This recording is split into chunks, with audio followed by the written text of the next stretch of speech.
Hello friends, स्वागत आहे आपल्या चॅनलवरती. तर आजच्या व्हिडिओमध्ये शिकणार आहोत की CPR कसा द्यायचा, CPRची प्रोसेस कशी आहे, हार्ट CPR कसा देऊ शकतो, डॉक्टर्स ABC म्हणजे काय, या सर्व गोष्टी आपण ह्या व्हिडिओमध्ये पाहणार आहोत. तर चला तर व्हिडिओला सुरुवात करूया. तुम्ही जर या चॅनलवरती नवीन आहात तर प्लीज सबस्क्राईब करा. व्हिडिओ आवडला तर लाईक आणि शेअर करा. तर चला व्हिडिओला सुरुवात करूया. सर्वप्रथम आपण CPR म्हणजे काय हे बघू. CPRला BLS यानी बेसिक लाईफ सपोर्ट असेही म्हणतात. CPR कार्डिओ पल्मोनरी रिससिटेशन यानी कार्डिओ यानी हार्ट, पल्मोनरी यानी लंग्स आणि रिसस यानी रिवाईव्ह. याचा अर्थ असा होतो की हार्ट आणि लंग्सला पुनर्जीवित केले जाते. CPR ही एक टेक्निक आहे आणि ती इमर्जन्सीच्या वेळेस वापरता येते. जर एखाद्याचा हार्ट ब्लॉक होऊन अटॅक आला किंवा श्वास थांबला तर आपण ही CPRची प्रोसेस करू शकतो आणि त्या व्यक्तीचा जीव पण वाचवू शकतो. CPR देण्यासाठी कुठल्याही प्रकारच्या औषधाची किंवा इंजेक्शनची गरज भासत नाही. ज्या व्यक्तीचा श्वास गुदमरला आहे किंवा हृदयाची गती मंदावली आहे ती पूर्ववत होईपर्यंत छातीवर आपण दाब दिला जातो. यामुळे शरीरातील रक्तप्रवाह सामान्य होण्यास मदत होते. CPR मध्ये रुग्णाला तोंडानेही श्वास दिला जातो. CPR देण्यासाठी किंवा CPR देण्याची एक विशिष्ट पद्धत आहे, त्यामुळे आपण अनेकांचा जीव वाचवू शकतो. ही झाली CPRची इन्फॉर्मेशन. तर त्याच्यानंतर आपण बघणार आहोत की पेशंट असेसमेंट. पेशंट असेसमेंटमध्ये आपण डॉक्टर्स ABC यानी D यानी danger, R for response, S for shout, A for airway, B for breathing, C for circulation हे सर्व पॉईंट स्टेप बाय स्टेप बघणार आहोत. तर पेशंटला असेस कसं केलं जातं यात डॉक्टर्स ABC काय आहे हे बघू. एखादा पेशंट जर कोलॅप्स झाला किंवा खाली पडला तर अशा वेळी त्या व्यक्तीला CPR देण्यापूर्वी आपण पहिल्यांदा डॉक्टर्स ABC या सर्व गोष्टी चेक करूनच त्याला CPR देऊ शकतो.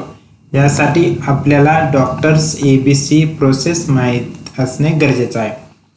चला तर मग आपण ही प्रोसेस कशी आहे ती स्टेप बाय स्टेप बघूया. पहिलं म्हणजे D फॉर डेंजर आहे. तर डेंजरमध्ये काय होतं की जर पेशंटला हँडल करताय तुम्ही, ओके, तर तुम्ही कोणत्याही धोक्यामध्ये नाही ना आणि पेशंट पण काही धोका किंवा कुठल्याही धोक्यात तर नाही ना याची खात्री करून घ्यावी लागेल.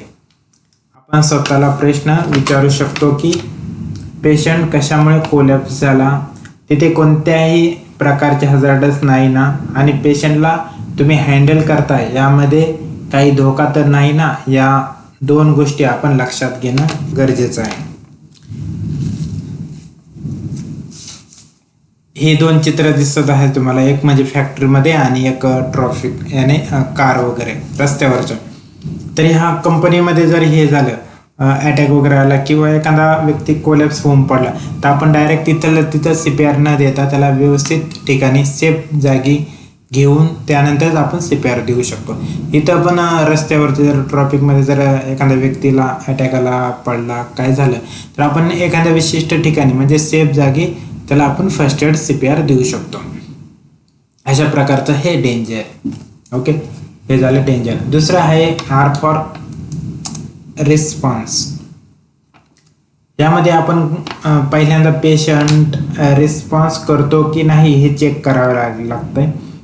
जर पेशंट रिस्पॉन्स करत असेल तर तुम्ही त्याला उठू शकता वगैरे, आणि जर रिस्पॉन्सच करत नाही तर आपण आपल्या दोन्ही हाताने त्याच्या दोन्ही खांद्यावरती मारून त्याचं काय जे नाव असेल ते त्याच्या कानामध्ये जोरात ओरडावं लागेल.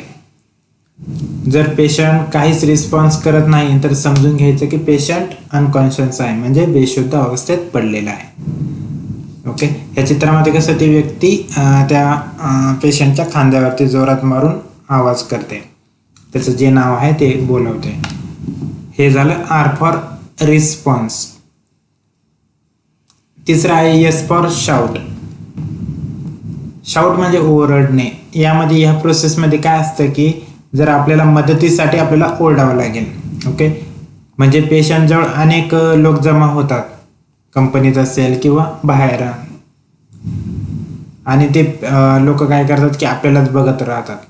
अशा वेळेस आपण काय केलं पाहिजे की एका व्यक्तीकडे बोट करून त्यालाच म्हणावं लागेल आपल्याला की ॲम्ब्युलन्सला तू स्वतः कॉल करून ॲम्ब्युलन्सला बोलव.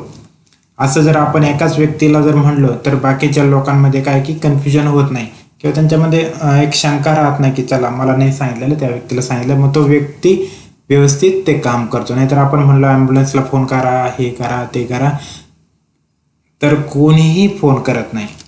तर आपल्याला काय की एक व्यक्तीकडेच बोट करून आपल्याला ते ऑर्डर सोडावं लागेल. हे झालं येस फॉर शाऊट. त्याच्यानंतरचा चौथा पॉइंट आहे ए फॉर एअरवे.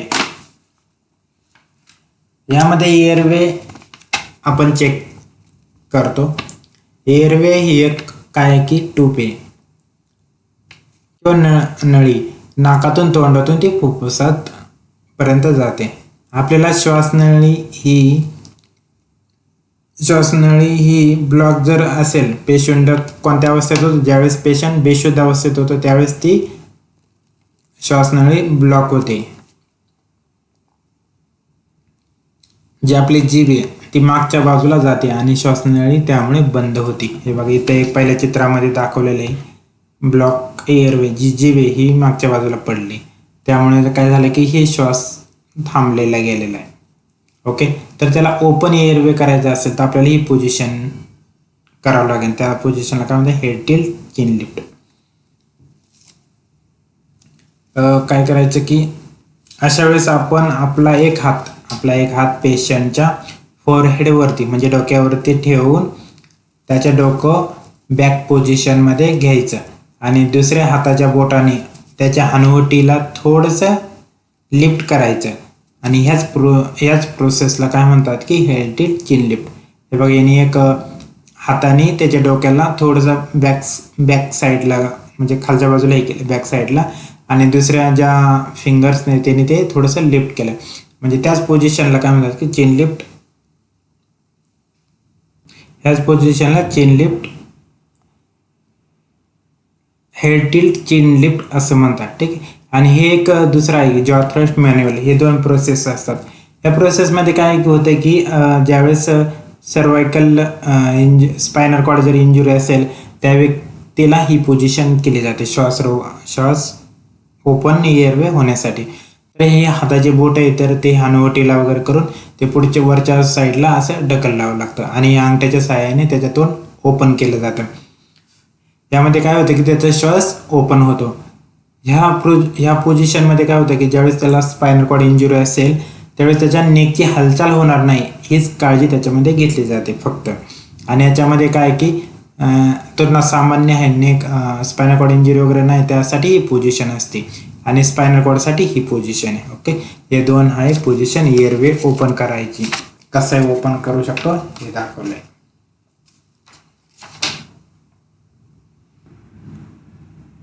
यानंतरचा बघणार आहोत आपण बी फॉर ब्रीथिंग. यामध्ये काय होतं की श्वास आपण चेक करतो.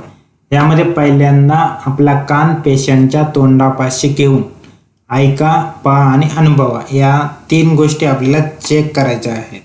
ओके, यामध्ये पेशंटची छाती वर खाली होते का नाही, श्वासनाची गती वाढते की नाही, हालचाल वगैरे होती का नाही, हे तुम्हाला जाणवेल तुमच्या कानाला तुम्ही ज्यावेळेस कान त्याच्या तोंडापाशी नेला तर.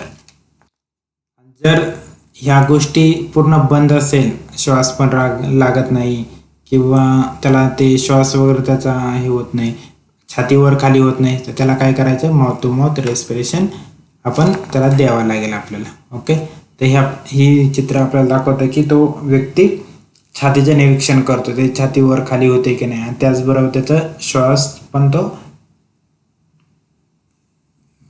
पण त्याच्या कानाला अनुभवतो, म्हणजे की लागतो का नाही हे पण तो बघतोय. आणि त्याच्यानंतरचा आहे सी फॉर सर्क्युलेशन. रक्तप्रवाह चेक केला जातो. यामध्ये आपल्या पेशंटची नाडी चेक करायची असते. ही नाडी पेशंटच्या कुठे असते? मानाच्या कोपऱ्यात आणि कानाच्या खाली असते. ओके, त्याने ते 2 फिंगरने ते चेक करतो. तिला त्या आर्टरीला किंवा त्याला काय म्हणतात की कॅरोटिड आर्टरी म्हणतात. ही नाडी आपण बोटाच्या साहाय्याने चेक करू शकतो. ओके, नाडी चेक करण्यासाठी आपल्याला 5 ते 10 सेकंदाचा अवधी असतो. तेवढ्या याच्यामध्ये तेवढ्याच अवधीमध्ये पल्स चेक केली जाते. जर पेशंटची नाडी चालू असेल तर माउथ टू माउथ रेस्पिरेशन चालू करायचं, आणि जर नाडी बंद असेल तर आपल्याला CPR द्यावा लागेल. आणि CPR सोबत आपल्याला माउथ टू माउथ पण रेस्पिरेशन आपल्याला चालू ठेवावं लागेल. जोपर्यंत चालू ठेवायचं, जोपर्यंत पेशंट स्वतःहून श्वास घेत नाही तोपर्यंत आपल्याला ते CPR आणि माउथ टू माउथ रेस्पिरेशन चालू ठेवायचं आहे. ओके, हे झाले सर्व पॉईंट ABC. याच्यानंतर डॉक्टर CBC हे सर्व पॉईंट झाले. त्याच्यानंतर आपल्याला बघायचं की हाऊ टू अडल्ट CPR. आता अडल्टला CPR कसा द्यायचा यामधले पॉईंट बघू आता यामध्ये काय होतं की अडल्टला आपण कसा CPR देतो. ओके, जो पण पेशंट असेल, जो अनकॉन्शियस असेल, बेशुद्ध अवस्थेत असेल, तर त्याला काय करायचं की जमिनीवर झोपवायचं किंवा टेबलावरती पण आपण ठेवू शकतो. यानंतर आपले दोन्ही हात त्याच्या सेंट्रल चेस्टवर ठेवायचं आणि आपली बोटं इंटरलॉक करायची. दोन्ही पण आपले जे बोट आहे ते इंटरलॉक करायचे. आपले जे हाताचे कोपरे आहेत ते सरळ ठेवायचे. त्यानंतर आपल्याला पुश डाऊन करायचं. पुश डाऊन त्यावेळेस म्हणजे ती छाती त्याची कमीत कमी किती 5 सेंटीमीटरपर्यंत त्याची दाबली गेली पाहिजे. आणि परत दुसरी प्रोसेस करण्यासाठी त्याची छाती वर पूर्ण आल्यानंतरच मग दुसऱ्या वेळेस आपण ती खाली दाबली पाहिजे. आपल्याला ही प्रोसेस कमीत कमी 30 वेळा करायची आणि 2 वेळा श्वास द्यायचा. ओके, 30/2चा हे फॉर्म्युला असतो. म्हणजे एका मिनिटामध्ये कमीत कमी 100 ते 120 वेळा कॉम्प्रेस केले पाहिजे, म्हणजे दाब दिला पाहिजे, आणि 2 वेळा श्वास. हे झाले अडल्टला CPR देऊ शकतो. आणि आपण CPR ज्यावेळेस CPR देण्याचे कधी थांबू शकतो? पहिलं म्हणजे पेशंट स्वतःहून श्वास घेऊ शकतो, स्वतःहून श्वास घ्यायला लागला. आणि दुसरं म्हणजे की जर तुमच्या मदतीला एखादी ॲम्ब्युलन्स आली किंवा ॲम्ब्युलन्समधले कर्मचारी आले आणि ते म्हणले की चला आमच्याकडे तुम्ही नका करू, त्यावेळेस तुम्हाला थांबावं लागेल. आणि तिसरं आहे की जर तुम्ही जास्त दमले असेल तर अशा वेळेस तुम्हाला ते थांबावं लागेल. नाही तर असं नाही की तुम्ही दमले पूर्ण आणि तुम्ही CPRच करता, असं नाही करायचं. तर तुम्ही जास्त दमले असेल तर तुम्हाला ते थांबवावं लागेल. हे झाले CPR कसा द्यायचा, काय हे doctor CBC how to adult CPR.